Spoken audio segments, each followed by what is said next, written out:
புதுச்சேரி விடுதலை போராட்ட தியாகிகளுக்கு மாத ஓய்வூதியம் 15,000 ரூபாயாக உயர்த்தப்படும் என்று முதலமைச்சர் ரங்கசாமி அறிவித்துள்ளார். சுதந்திர தினத்தை முன்னிட்டு புதுச்சேரி செய்தித்துறை சார்பில் தியாகிகளை கௌரவிக்கும் விழா கம்பன் கலையரங்கில் நடைபெற்றது.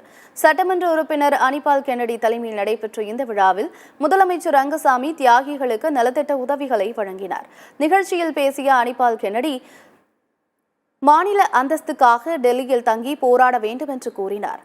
தொடர்ந்து முதலமைச்சர் ரங்கசாமி தியாகிகளுக்கு விரைவில் மனைப்பட்டா வழங்கப்படும் என குறிப்பிட்டார். தியாகிகளுக்கான மாத ஓய்வூதியம் 12,000 ரூபாயிலிருந்து 15,000 ரூபாயாக உயர்த்தப்படும் என்றும் முதலமைச்சர் ரங்கசாமி அறிவித்தார்.